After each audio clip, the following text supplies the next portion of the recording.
Praise the Lord. Yeah, exciting to be here. So glad. Uh, am I using a clicker? Oh, okay. You will work from here. Okay.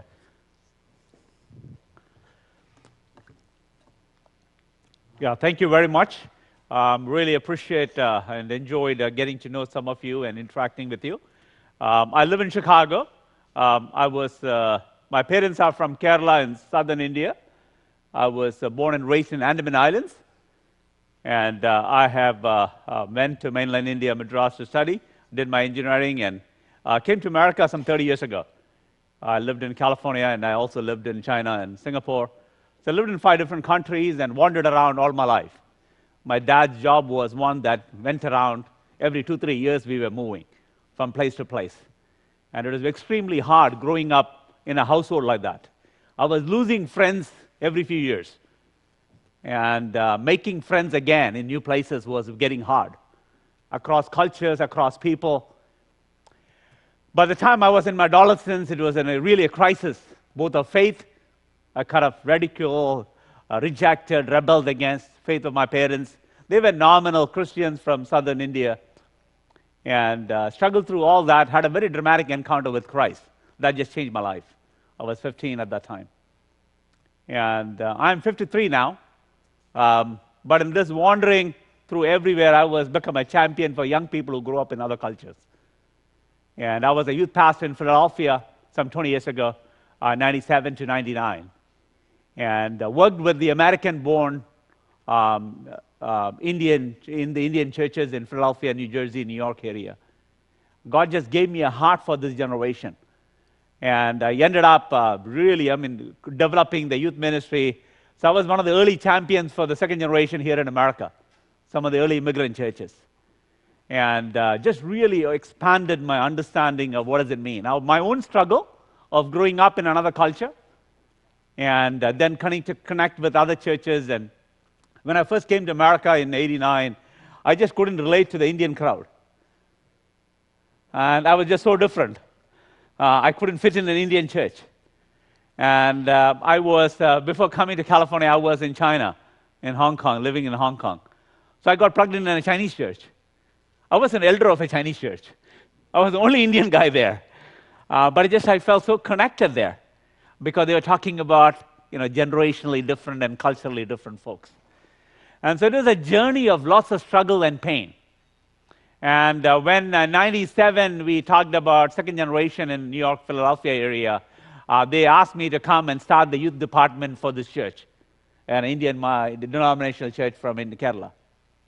And so we started the North American youth department, youth and family, for this church. And I ended up writing this book called Coconut Generation.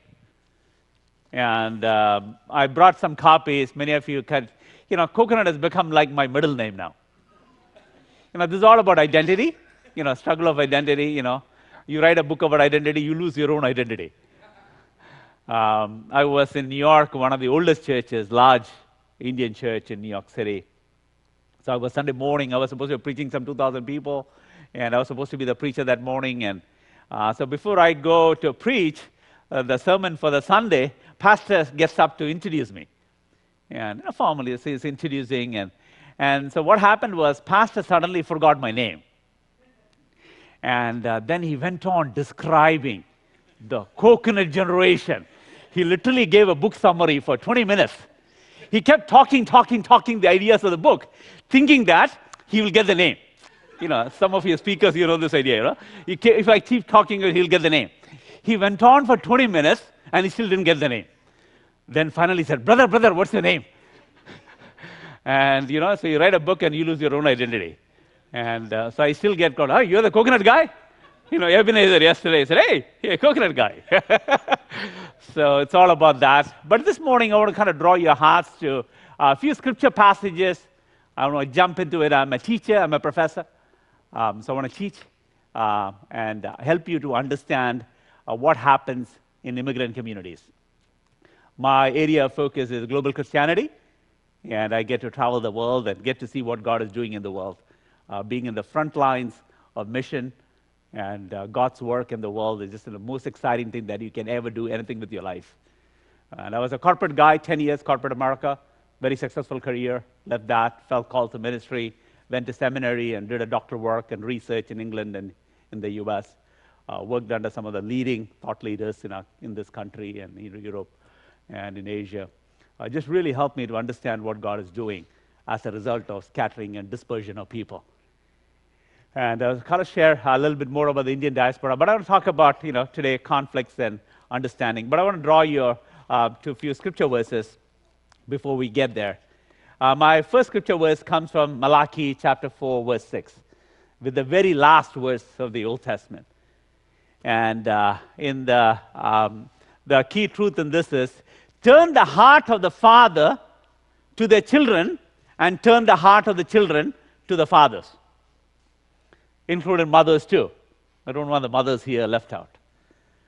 What does it mean, turn the heart of one generation towards the other and the other towards your generation? Sometimes we want to fix our kids. The youth conferences are in an attempt to kind of bulldoze into them, make them be a part of the church. But it also says, turn the heart of the father to the children. What does it mean to understand what goes on in the heart and the mind and the spirit of our young people when they grow up in another culture? We try to make them as a good Indian, good Telugu boy or a girl. Indian values and culture, that sometimes takes preeminence. What does it mean to grow up in another culture? Sometimes you don't understand the struggles of growing up in adolescence and spending your adolescence in another culture. And that's an extremely challenging task. As much as you are concerned about young people in your church, I want you to understand that growing up in today's American context is some of the most extremely difficult assignment that you have on your hand. And as your church, your most important ministry is the next generation. How do you pass on the baton to the next generation? And I was excited that you were doing a conference focusing on young people and generations and communities and as families. What does it mean? And I'll kind of share as we go.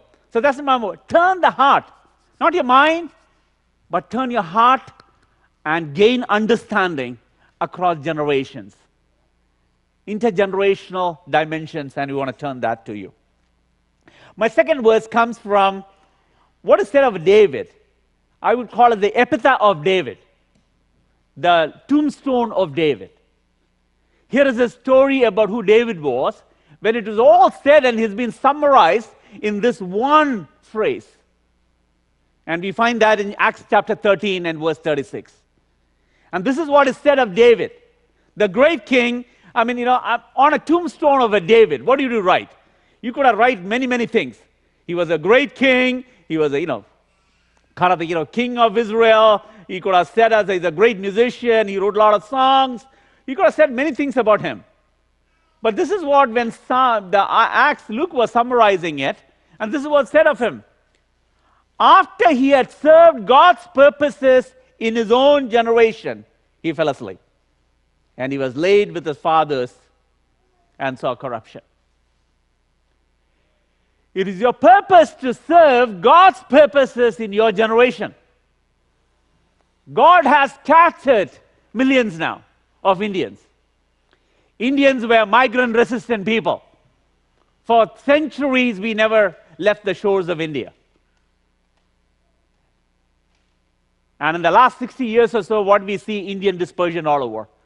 Some 55 million people all over the world today. I often say it is the bondage of the Hinduism. Hindu scripture says not to cross waters. The concept of Kalapani, black waters. I was born in Andaman. Andaman was called as a Kalapani. Moment you cross waters, you are demoted in social caste. You are getting polluted.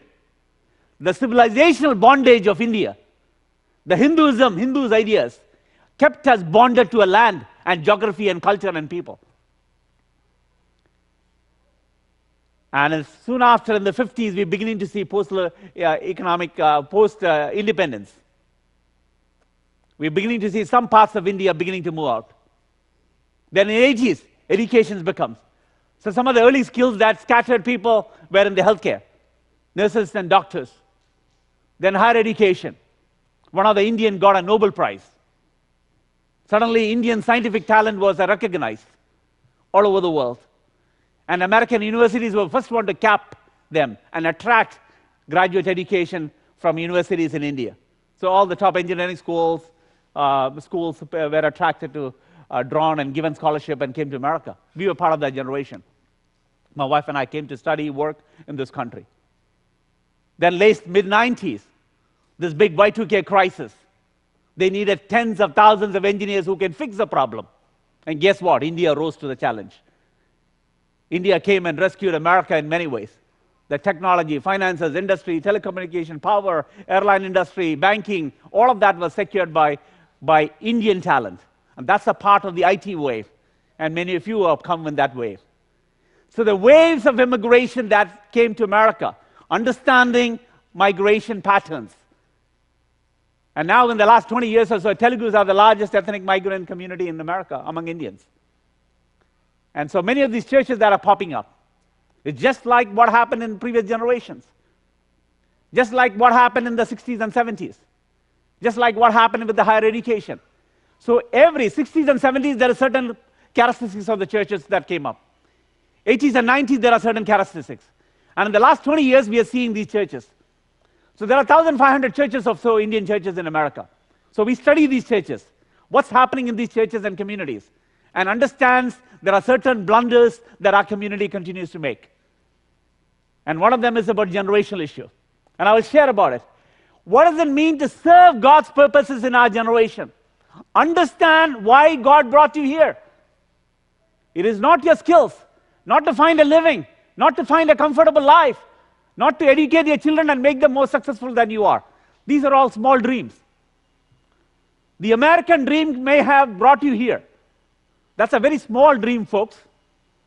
Unless you catch the kingdom dream, understand the grander purpose for which God has disposed you and brought you to America. Unless you see yourself in the God's grand scheme of things, and then I think you will find your purpose and fulfillment. I was at a church in Chicago.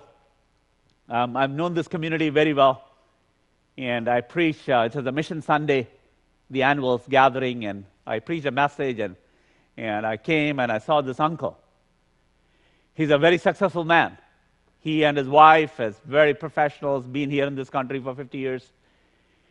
He was an engineer, businessman, built up a huge business. Auntie was a nurse. 3 of his kids were my peers, all in their 40s and 50s, late 40s and mid 50s. And so uncle is in his 70s, late 70s. And so I said, Uncle, where is Auntie? Are you all okay? And we were kind of walking down. So the text given to me was, what good is to gain the whole world and lose your soul? That was a key text for the passage. So I preached on the passage. So uncle walks by, uncle is not talking. And as I came to the parking lot and to the car, suddenly I see tears trickling down his face. And I said, Uncle, is everything okay? And suddenly he says, Sam, what good is to gain the whole world and lose your children? I immediately connected some pieces. I knew a couple of those kids, what they're doing. And I said, tell me, what's going on? What's happening? Very successful, professionally satisfying careers. At the end of it all, they lost the children. Some of the best education that they got in India. They came and studied here and thrived and did very well. But they lost the children. All 3 children, 2 of them are married, marriages are broken apart, grandkids. 3rd one is living together with somebody. Heartache and pain that the next generation can cause. And those who came in the 60s and 70s have done lots of blunders. Almost 80% of the second generation have left the church. Almost 60% of our young people don't even walk with the Lord. Sometimes the later immigrant community doesn't realize that. You're raising, some of them are young ones. The challenge of engaging your children, it'll take everything you got and more. What does it mean to build a church? that you understand your purposes, living out for the gospel and your commitment to the gospel and the work of the Lord. Unless you understand your life in the mission of God, your pursuit of career will not satisfy you at the end of it. In another 10, 20 years, I find this community who are hitting retirement now, so much of regret. And then it was a Malayali church, and as we walked, he didn't want it, he's just breaking down, he's just talking. Then he tells me in Malayalam, why did I come to America? Sense of failure and regret. The whole world thinks him as a successful man. Achievement. We are very hardworking, smart, educated professionals, thrive and do and satisfy, go far beyond the expectations of our corporate, masters and bosses. When all is said and done in another 20, 30 years, we'll still find it lacking and empty. Unless you set your hearts on the right things now. What is God's purposes for your generation? Why did God brought you to America? It's not the petty job and make a nice job and drive a nice car. There is a dream bigger than the American dream. That is a kingdom dream. I hope you will catch the kingdom dream. My final verse comes from, before I get to the talk today, comes from the book of 1 Chronicles. Chapter 12 and verse 32.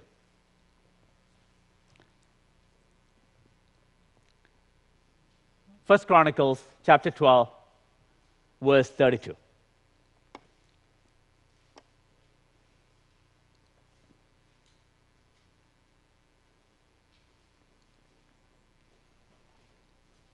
You're talking about the tribes of Israel here, and he narrows down to one tribe. And this is the men of Issachar, a very small tribe of the 12 tribes of Israel. And this is what they said about the men of Issachar. Men who had understanding of the times. They knew what the Israel must do. Small group of people, within that, a small subset. They understood the times and they knew entire tribe, for all the tribes. They understood what they must do and what is the call upon their lives. I want to ask the Telugu Christian community in America, where are the men of Issachar? In the Indian Christian community, where are the men of Issachar who understand the times and understand what our communities need to be doing? Men of Issachar understood the time and the challenges of our times. Sometimes we recreate. In immigrant churches, we recreate the faith. Sunday morning is about recreating my childhood faith in Hyderabad and Warangal and Vizag. Because Sunday morning when I come to church, for an hour or two, I want to be transported back to my childhood church, my home church, my youth group, where I came to know the Lord, a conference. I want to be transported back because it brings a nostalgic comfort. You're reliving your past. Because that comfort, because Monday through Saturday you get beaten up here in this American world. Workplaces, nobody understands, nobody cares for you.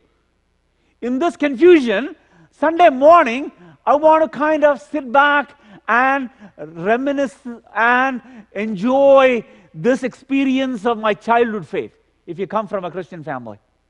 So it is not about, songs and the worship and the sermon. It is psycho-social aspect that we are beginning to satisfy ourselves. I often say, Sunday morning is not just about church and the message and the worship or whatever that is.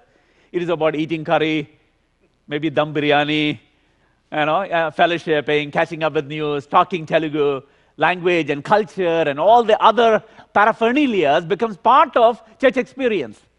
And that brings us a lot of comfort. But the next generation don't have the same reference point. They lose language. They understand culture. They can't handle the spices. All of that creates confusion. What does it mean to understand the heart and understand the influences upon our children? What does it mean to relate? Understand the power of the gospel across cultures. Because you and I have known only one kind of Christianity, one kind of cultural Christianity. And we want to pass on the cultural Christianity to the next generation. But they don't have the cultural boundaries and the understanding and the underpinnings. So what we are passing on, the baton, I don't get the grip on that, because that baton is, doesn't fit into my hand. Because you're kind of giving a different kind of baton that I can hold on.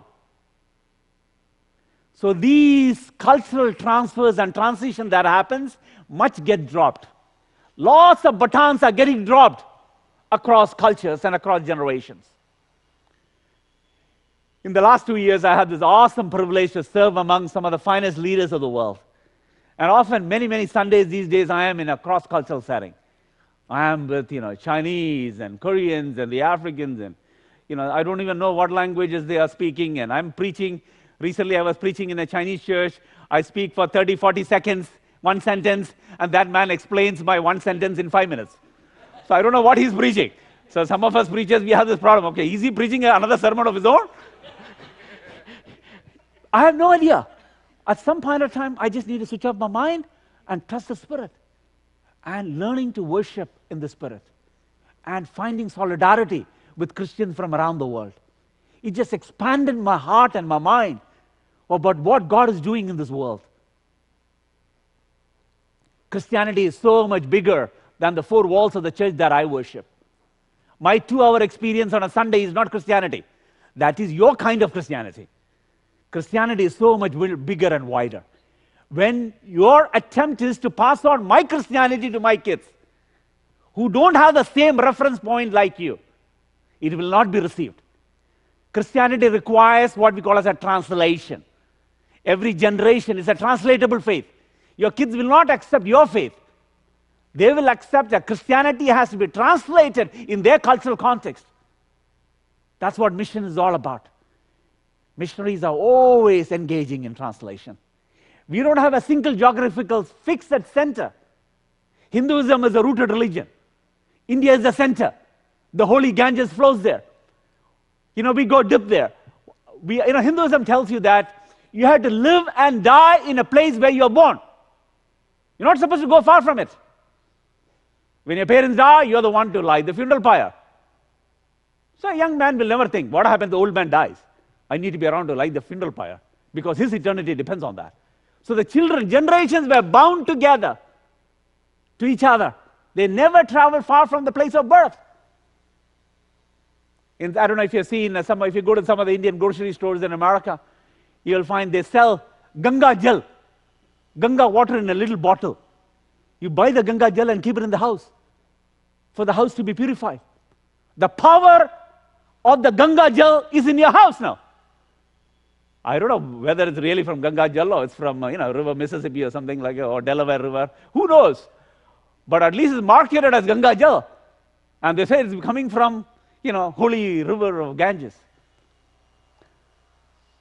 Islam is a centered religion. Mecca is the center. I was in Jeddah and Mecca some time ago. We turn towards Mecca and pray. We do pilgrimages to Mecca. Their God only speaks one language. Christianity has no center. Jesus is the center. He's a living person. He's always moving. Jerusalem was the center when Christianity took birth. It went to Antioch. It went to Ephesus. It went to Rome, Athens, Rome. Christianity is always moving about. That's why migration becomes so important. We say a trajectory of the Christianity is shaped by where people move. God's people move. We are not bound by language or a geography or a culture. Cultural mobility calls for translation. That's why it's a mobile faith. It's a moving faith. And God moves among moving people powerfully. Understand the times, the larger meta-narrative, the grand picture of why God is scattering people around. Because His kingdom is advancing as a result of dispersion of people. And you and I are part of that story. Unless you see the grand picture of what God is doing by uprooting yourself from places of your birth and your grandparentage, What does it mean to understand living between the tension between two cultures? So in this context, I want to kind of walk you through this talk that I want to talk about generational issues in families and church. So walk with me. I have some slides. Don't feel obligated to write everything down, or I can send it to you. If you want to write down, that's fine too. I want to say about generation gap. Archie, the Asterix comic. Do you guys love reading that? I grew up with, Asterix and Archies and all that. Here is this guy saying, "Can you believe it? Grandpa is writing emails on paper." Talk about writing our emails as translating what the papers are. And then here is a little girl, comes back from school, and father is asking, "Hi, sweetie, how was school today?" You can read about it in my blog, Dad.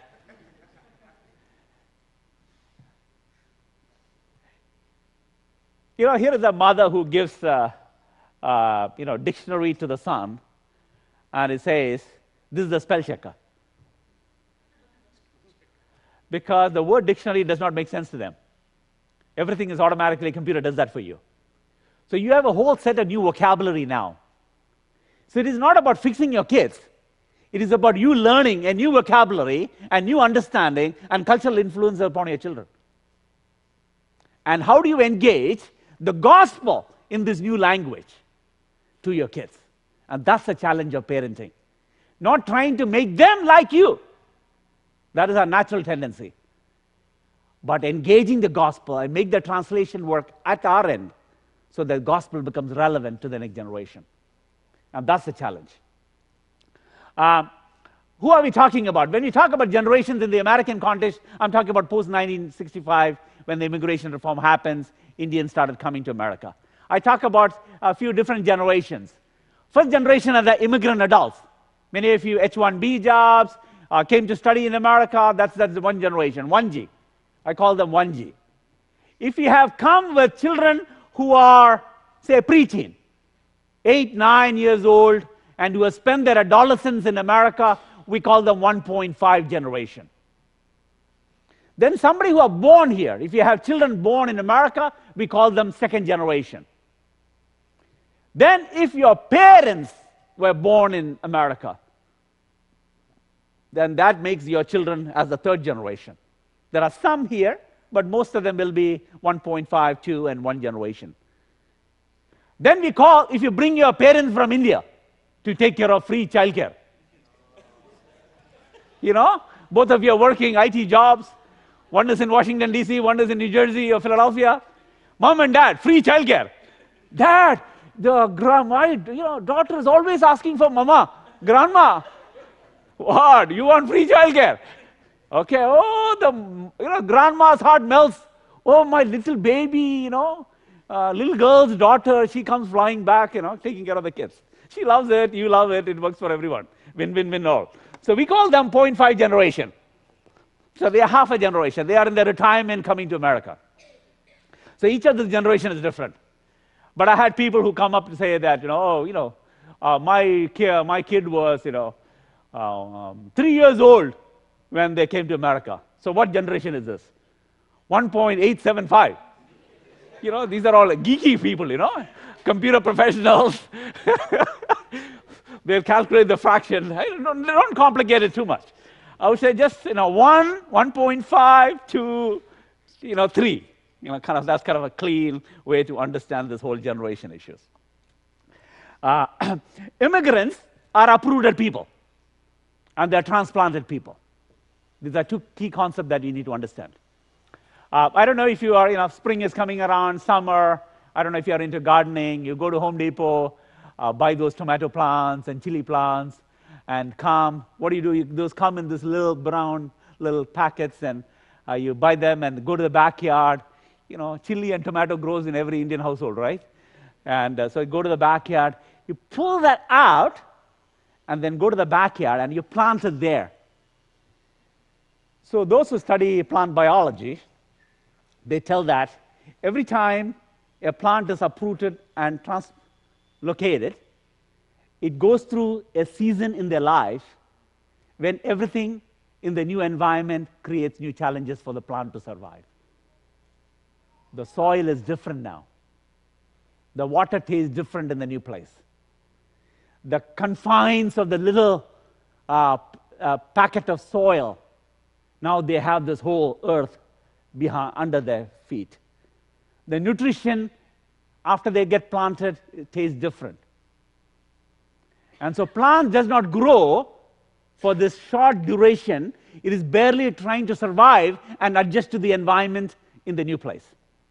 Plants go through a stunting process. Plants are stunted.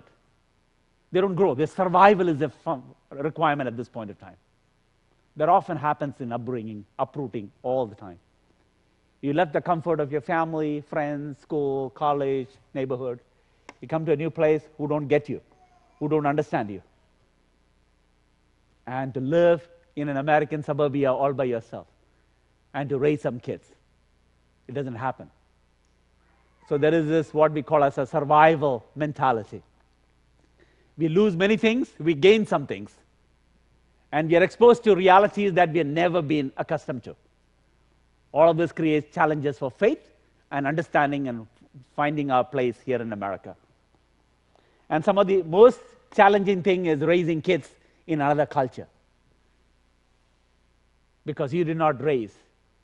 Because 90% of how we raise our kids is how our parents raised us. This is what child developmental psychologists tell us. So what your parents did, even good things, will not work if you try the same thing with your kids. It may be wonderful thing, even biblical things, preaching, teaching, all of that. So 90% is falling by the wayside. What does it mean to minister to them?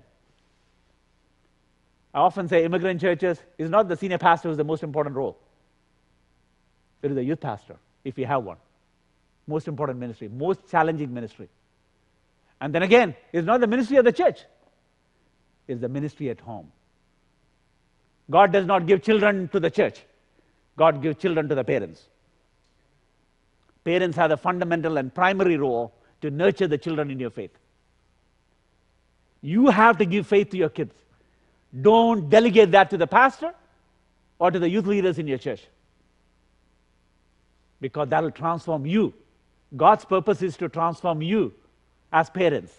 God wants to do a new work in your heart and your mind. And that's why God gives you children.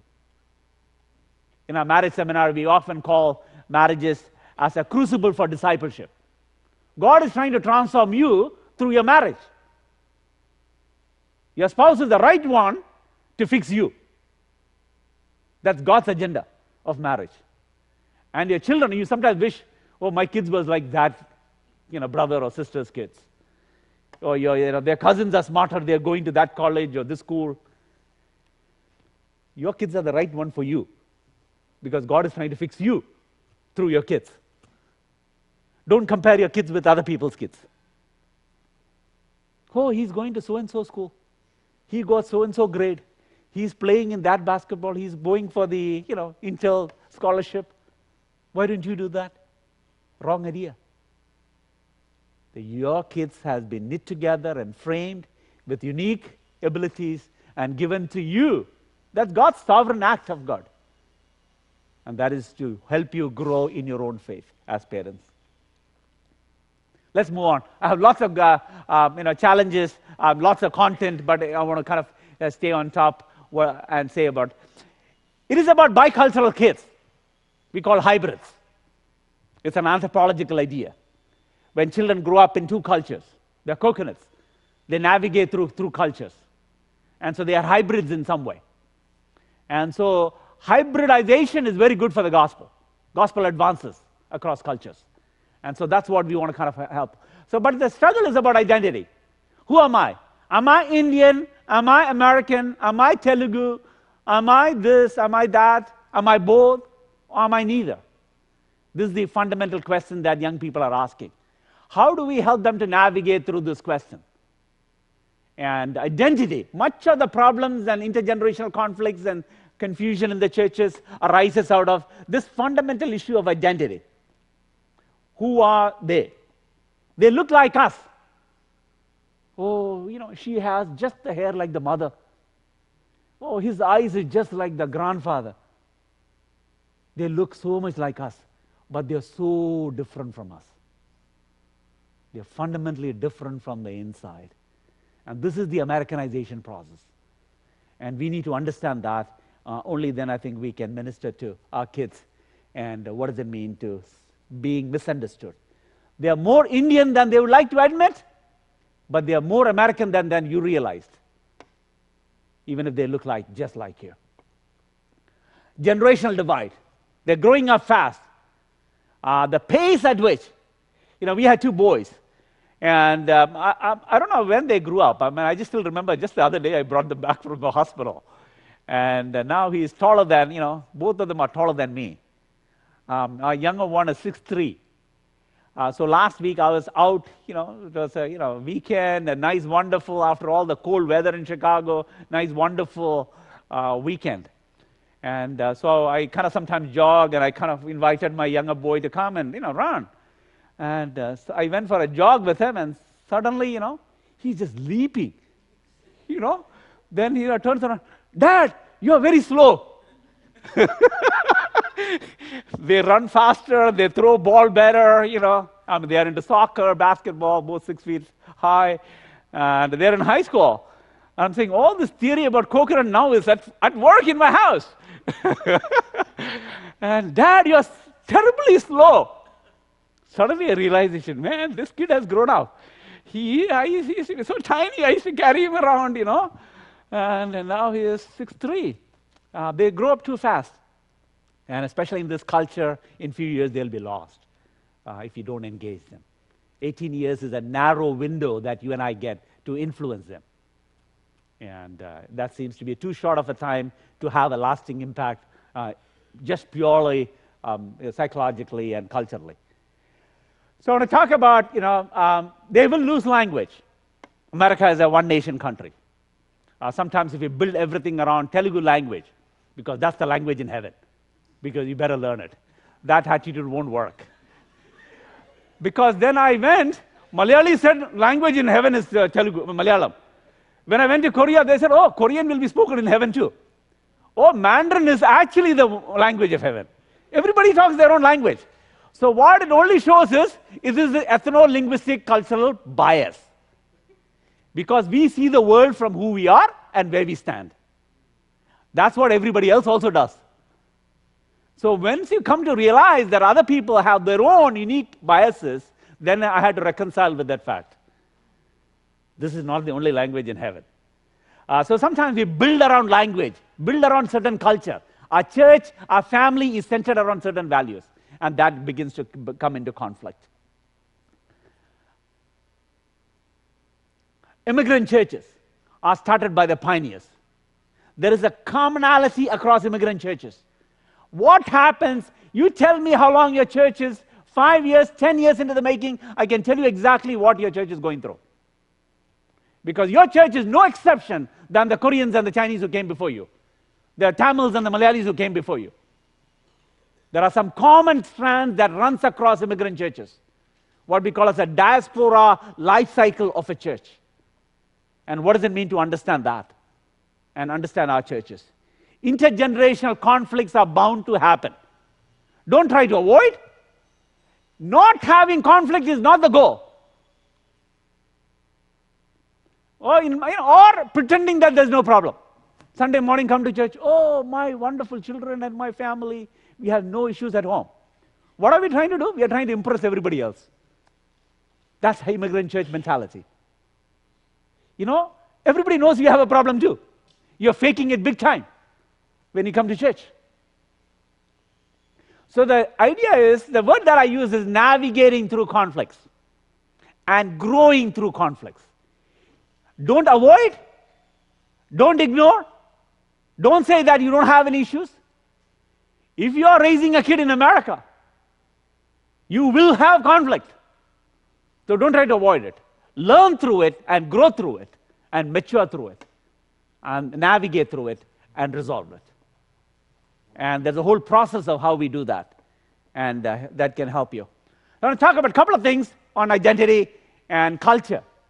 This will be some nuggets. There's a lot more in the book. I brought some copies of the book. Feel free to read. But for the lack of time, I want to talk about it. Who am I? What I call as a quest for identity is at the very heart of what does it mean to grow up in another culture. It is most pronounced during adolescence. These teenage years are rough. The way the brain is developing, who they are, caught between Indian culture and American culture and their friends and all that. It is most acute among children of immigrants. So your children are having a really hard time. And now it is even more complicated with social media and technology. And these devices has really playing havoc in our community. Because we are technology people. We have more technology devices than an average American household. More smartphones, more computers, more geeky stuff in your house. And high bandwidth internet, and kids are just playing rampant. There's so much of issues with pornography in our community. Not just the parents, but even the kids are getting into it. Social media is playing havoc. Digital addiction is a big issue. In fact, Parivar recently, in the last 3 years, we have been at the forefront of this issue. So much of our young people are addicted to technology and social media. All kinds of problems. Just this summer, just this last winter, we had 3 suicides in our community in New York. Churches are not far from each other. College-going kids kill themselves. Suicide is rampant. Our community has the largest pornographic consumption. Our breakups are very high. For one generation deep, almost 30 to 40% of our marriages are breaking in the last 25 years. Churches are playing havoc, marriages and crisis within our community. We don't want to acknowledge and talk about it. We are a shame-based culture. We pretend everything is okay. Everything is not okay in Indian community. It may not be in the Christian community. Christian community is not all that great either. But the larger Indian community are really, really difficult. So issues of identity lies at the heart of it. What does it mean? Are they supposed to become all American and melt into American culture and identity? That doesn't happen either. We are more connected, what we call as a ABCD. American-born confused Desis. You heard of that term? Yeah. It's a confusion that prevails of growing up in this culture. Instead of choosing the best, best India culture, or America's culture is best, you will become the best. But they're often choosing to picking up the worst from both cultures. Indian culture is not all great. There are a lot of lacunas, biases, and ethnocentrisms, and they're picking up that very quickly. And cultural shift. The second thing that I want to talk about is cultural shift, is the longing for belonging. Finding people who understand and care for me where I can belong and to be a part of something larger than themselves. This is at the very heart of who they are, and they're wanting to connect with others. They don't fully fit in anywhere. Come to Indian church, they feel, I can't talk to these uncles and aunties are somewhat weird and different. This is normal. This is who they are. They are different. Don't try to make them just like you. God has got you. That one of you is enough. You don't want one more like you and your attempt to make somebody else like you. That's often going to be a disaster. House culture versus home culture. Putting down everything American is bad. You better be a good Indian boy or a good Indian girl.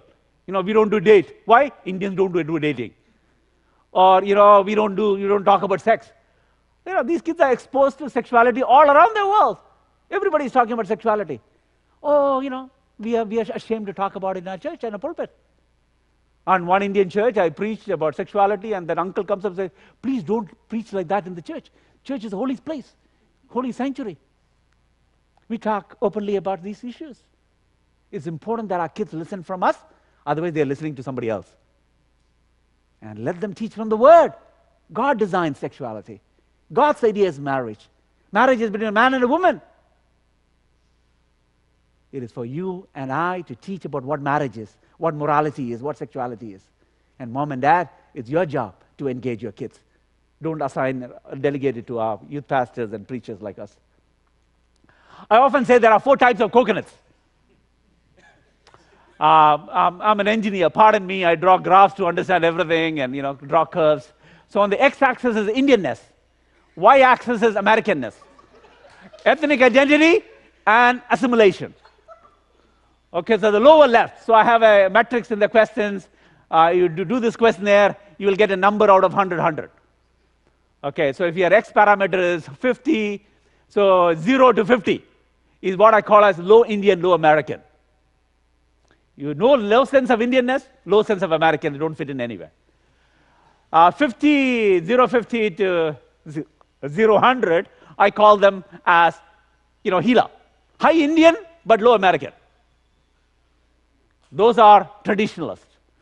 Then there is what we call as red quadrant, I call them Lihas, assimilators. Indian, everything is bad. I don't want to wear Indian dress, I'm all American. I only eat burgers. I only eat American food. I am all American. So, so those are the Lihas. I have a term for them. They are Lihas. Then there is this Hihas. 50-50 to 100-100. So high Indian, high American. These are the biculturals. So when we study these young people, I've done questionnaires across this country over 30 years. I study this phenomena. And so in any community of 100 people, somewhere between 15 to 20 people are Leelas. If somebody's name is Leela, please don't take this offensive. I know in South Indian community, Leela is a common name. They spell L-E-E-A and all that, but there's nothing against you. So this is this lower left quadrant, the purple quadrant. They make poor choices on career. They have poor choices on mate selection, marriage. They are suicidal. They are lonely, no friends. There are characteristics of who they are. Hilas, 1.5s. If you're grown up in India or most of your friends are Indian, they are, this quadrant, blue quadrant. They're much more traditional. They're open to getting married from India. But Hilas are not. Lihas are not. So we find around 25% of young people are between these two quadrants, Hilas and Lihas. Probably another 20% who makes it to Hihas. They're not fixed in one particular quadrant, they move around. When they're 12 and 13, they are all American. When 16, 15, they face same racism. Somebody calls you Indian or Paki or something like that. So then you're kind of bounce back into your Indian, searching your Indian roots. So all those kind of navigates through. So between 13 and 18, they'll go through the quadrants multiple times. So I do study when they are 12, 13, 14 years old. Then I study 15, 16 years old, 17, 18, before they go to college, who you are. Because your ministry to your next generation is very different. Don't treat your 16, 17-year-old just like that you treat your 12, 13-year-old. They are a different creature altogether. Every few years, this transformation goes through in their mind and their heart. It's important for you to understand who they are, what their needs are, what they're going through, how they feel. Psychosocial realities is very, very important for you to navigate through that. That is a big struggle to me. My parents are Malayalis, but I grew up in Andamans. My friends were Punjabis and Malaysians and Burmese and Koreans and Chinese. I wondered why their eyes look so small. Why this fellow wears a pagadi around his head? These are the questions that I had with my parents. Oh, that's why they are. You just better accept them. But, everybody was bullying this Burmese Chinese kid. I said, that is wrong. He looks different, but he cannot be bullied. I became his friend. I was defending him before all the other Indians. And, my Punjabi guy and myself were the cricketing opening team for our cricket team. My 10th and 11th and 12th. And then I would give the opportunity to the kid who was terrible in batting. And, he says, oh, you're making the team really think. But I was a defender for the, nobodies of the team. But that understanding of what does it mean to be marginalized, those who exist on the margins of a cricket team or in your popularity circles, to understand that, because I was one too. And then, of course, my encounter with Christ was so liberative, freed me up from all these bondages of language and culture and communities of whatever it is. And I think it was I had the awesome opportunity to travel with Mother Teresa I ran into her in an airport and built a friendship, and so she invited me to Calcutta once. I was working for this American company, and I was transiting through Bangkok, and she was just standing right behind me to check in at the airport. And I told her, hey, Mother Teresa is standing behind me at the check-in counter, and then I built up, talked to her, and it said, Mother, can I, sit with you for the flight? And she said, oh, young man, please come. I mean, this is some 20 years ago, 25 years ago. And so that was a life-changing encounter. I'm a very evangelical Protestant guy, not a Catholic or anything, but it just had a profound impact by her spirituality, conversation that I had with her. And so she invited me to come to Calcutta. And I was in Singapore at that time. I kind of flew to my headquarters and called, please fix a meeting in Calcutta. I need to go to Calcutta next week. And sure enough, a week later, I fly to Calcutta, called Mother, and went to her office. And she gave me a book. She gave me access to her library, a personal office. Of course, Mother, very difficult to catch Mother Teresa in Calcutta. She's busy with so many things going on. And she gave me the access. I was sitting there. I'm a bookworm. I read a lot and I write books. And so I just immediately picked up the library, reading something. Then suddenly I saw Mother Teresa's personal journal. I said, oh, can I read Mother Teresa's journal? I mean, I just felt awkward even to touch that. And so then I asked one of the other nuns who came by, can I read anything that is here? I said, oh, please, take whatever you want to read and read. And I picked up this journal and I read something that is just so profoundly transforming for my heart and my life at that time. That is this quote. By blood and origin, I am an Albanian. By citizenship, I am an Indian. I am a Catholic nun. As to my calling, I belong to the whole world. As to my heart, I belong entirely to Jesus. Your identity is not going to be defined by your education, the jobs, the neighborhood that you live, or the cars that you drive. It is not your passport. It is not your ethnicity, the color of your skin that's going to define you.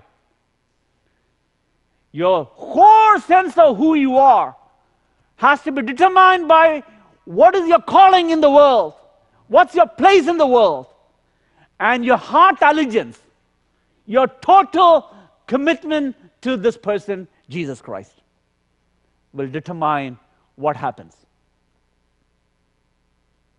My heart belongs entirely to Jesus. What does it mean our young people to understand? They have a place in the world. Uniquely, they have been created. They have been given the opportunity to grow up in an American culture to an Indian household and Indian parents.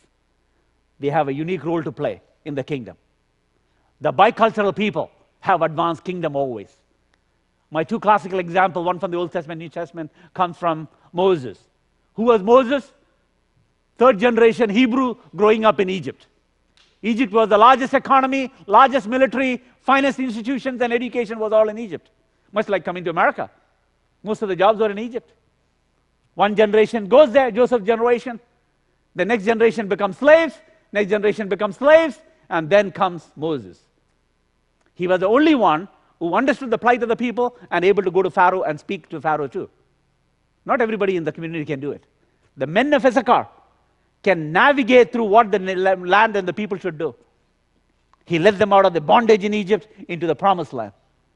Your children and my children can navigate across cultures of India and understand our issues of America. They can speak in Capitol Hill and White House, and they can understand what is going on in India too. It requires a unique set of skills. Second example, Apostle Paul. Who is Paul? He's a second generation Jewish guy who grew up in Tarsus, is in Asia Minor in Turkey. He went back to Jerusalem to study under the finest Jewish scholar. But then he was called to ministry in Antioch. He wrote much of the thing in Greek because he's a proficient in Greek. He didn't write in Hebrew. He didn't write in Ocean dialect language. Lingua franca in the Mediterranean world was Greek. Look at his contribution to Christianity. He went around everywhere, in Greece, and Samson and I were in Athens a few months ago. And understanding his influence on the city of Athens and Corinth and Thessaloniki and all those places that we read in the New Testament. Why did he travel around? He's able to understand the Old Testament scripture and preach in Greek.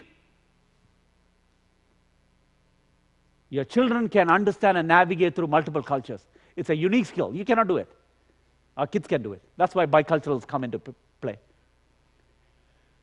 There's people whose bicultural identity is their greatest asset, not the education. We want to send them to good engineering school, medical schools. That's not their greatest asset. Greatest asset is their sense of identity and the sense of calling in the world. Their professions and career choices will be very different from ours. I was in a home in San Jose, California.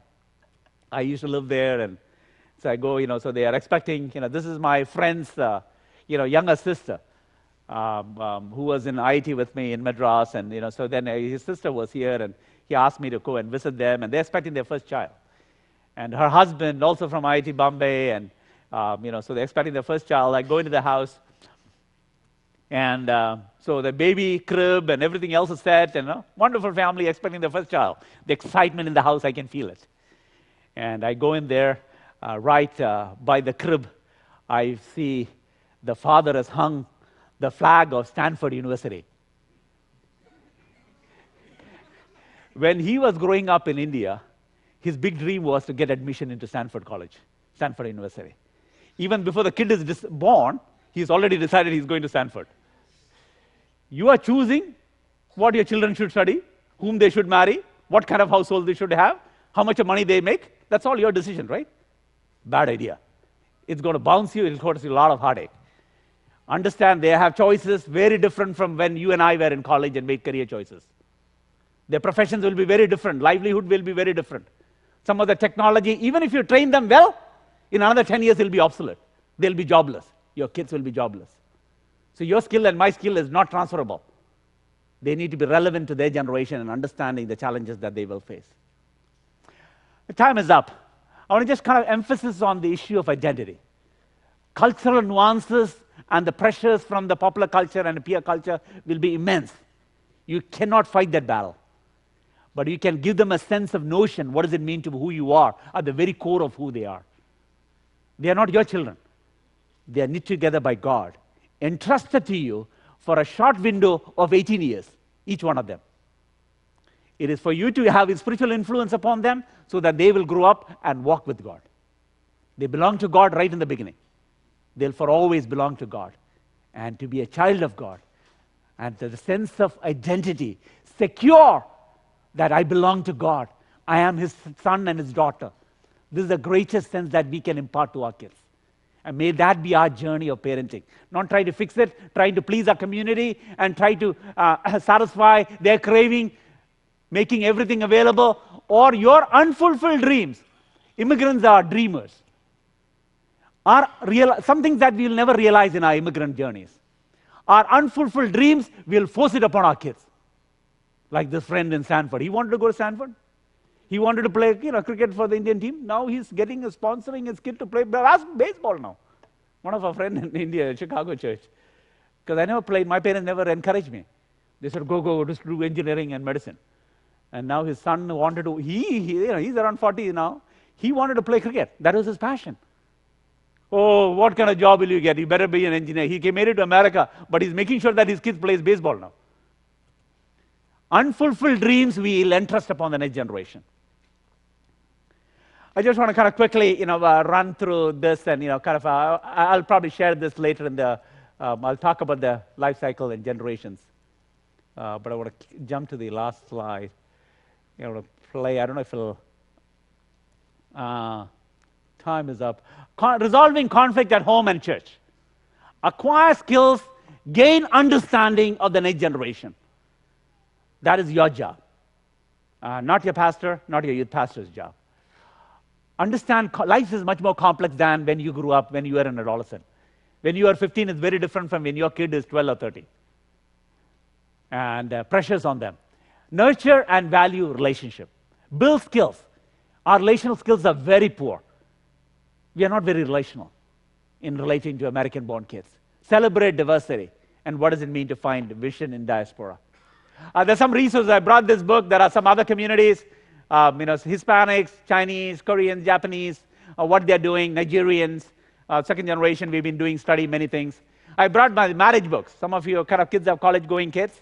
And look at these books, and we have been helping people to get married well and stay married. Lots of crises in our community.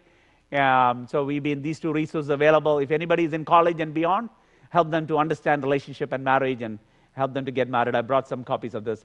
My most recent books are Indians Around the World. In my travel, I've met Indians all over the world. I put together Understanding Immigrants.